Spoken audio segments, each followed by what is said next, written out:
मीरा भाईंदर से इस वक्त की बड़ी खबर। मीरा भाईंदर में चल रही पुलिस भर्ती परीक्षा के दौरान दूर दराज इलाकों और ग्रामीण क्षेत्रों से आए परीक्षार्थियों को बुनियादी सुविधाओं के अभाव का सामना करना पड़ रहा है।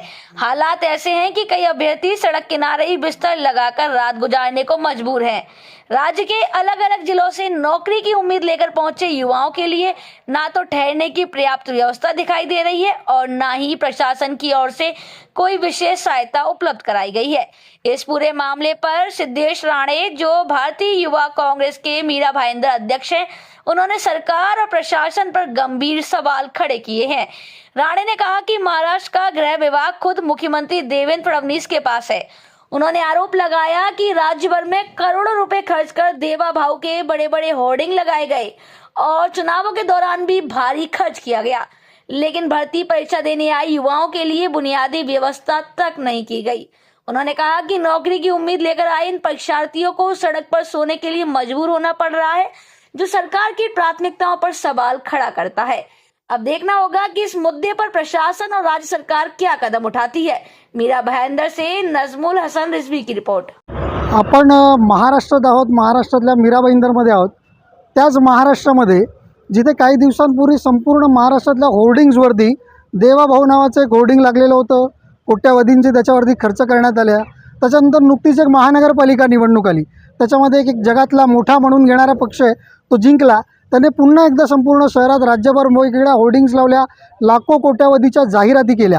दररोज तुम्ही वर्तमानपत्राचं पान उघडा, त्या प्रत्येक वर्तमानपत्रामध्ये 4 ते 5 सरकारी जाहिरात असतात, अर्थात त्या लाखोंच्या कोट्यावधीच्या जाहिराती असतात।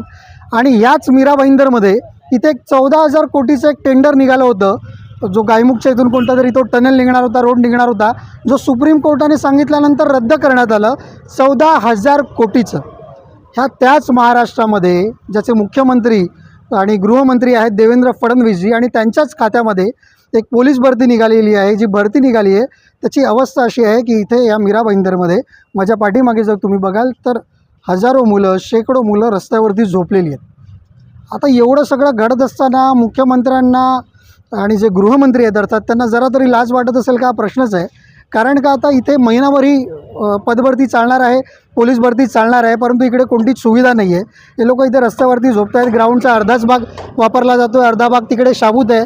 तिकडे कदाचित मंडप घालता आला असता, तिकडे पाण्याची खाण्यापिण्याची सोय करता आली असती, पण ती केली नाही। इथून केली आहे ती किती 5-6 किलोमीटर लांब तिकडे जायचं, मुलांनी तिकडे राहायचं। ते गाव खेड्यातनं पोरं आलेली आहेत आणि त्यांनी त्यांचं गाव खेडा सगळं शहर सोडून इथे आल्यानंतर 6-7 किलोमीटर लांब राहून पुन्हा तिकडून इकडे सकाळी उठून यावं आणि इथे पुन्हा पोलीस भरतीची तयारी करावी किंवा परीक्षा द्यावी, असं सरकारला अपेक्षित आहे का, प्रश्न या ठिकाणी पडतो।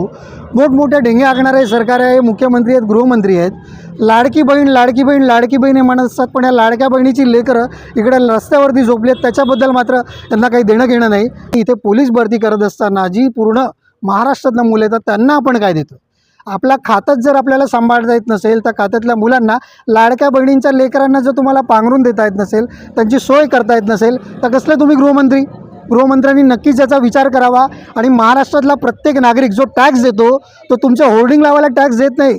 गृहमंत्री साहेब, या सगळ्या आमच्या लेकरांना, भावांना, बहिणींना त्यांचा हक्क मिळावा, त्यांना न्याय मिळावा, त्यांना सोयीसुविधा मिळावी, पोलिसांना सोयीसुविधा मिळावी, त्यासाठी आम्ही टॅक्स भरतो, याची नोंद घ्यावी। पढ़ते रहिए fight against criminal daily newspaper.